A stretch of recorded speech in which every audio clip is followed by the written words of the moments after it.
अस्सलामुअलैकुम।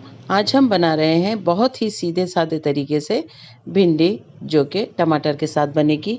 इसके लिए हमने ली है 2 बड़े साइज़ की प्याज, पाव किलो भिंडी और एक बड़े साइज़ का टमाटर, 4-5 हरी मिर्चें।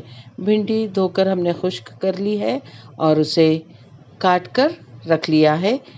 टमाटर, प्याज और हरी मिर्चें भी काट ली हैं। अब हमने करना ये है कि एक बर्तन में ऑयल गर्म करना है, जिसमें कि हम 1 चम्मच छोटा ज़ीरा डालेंगे।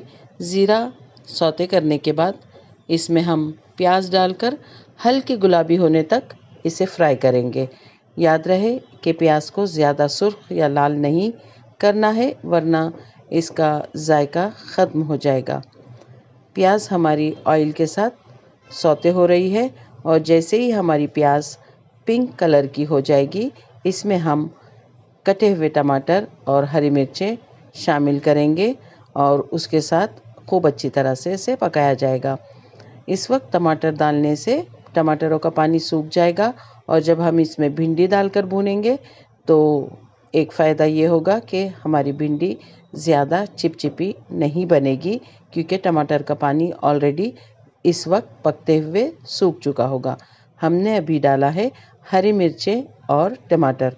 इसके साथ प्याज को खूब अच्छी तरह से भूना जाएगा, यहाँ तक कि टमाटरों का पानी खुश्क हो जाए, सूख जाए पकते हुए।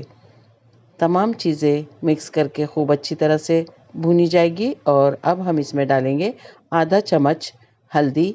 हमारे टमाटर अच्छी तरह से पक रहे हैं।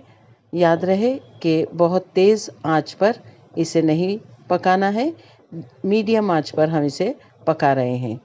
और एक दूसरी बात और याद रखनी है कि इसे भी ढककर नहीं पकाएंगे, वरना भिंडियों का हरा रंग बहुत जल्दी ख़त्म हो जाएगा। अब टमाटर जब पक चुके हैं तो हम अपनी कटी हुई भिंडियाँ इसमें शामिल कर रहे हैं और इन टमाटर के साथ भिंडियों को खूब अच्छी तरह से भूनकर पकाया जाएगा, ताकि तमाम मसाले और भिंडी अच्छी तरह से मिक्स हो जाए। इस स्टेज पर जब भिंडी पकते हुए कम हो जाती है, तब हम इसमें डालेंगे जायके के मुताबिक नमक और एक बार फिर इसमें चम्मच चलाते हुए हल्के हाथों से इसे पकाया जाएगा। बहुत जल्द तैयार हो जाती है ये डिश। हमारी भिंडियाँ पककर तैयार हो गई हैं। इसे हम डिश आउट कर रहे हैं। अल्लाह ताला आपके दस्तरखान पर बहुत सारी बरकतें और नेमतें अता फ़रमाएँ। अगर आपको ये रेसिपी पसंद आती है तो सब्सक्राइब कीजिए और दुआओं में याद रखिए।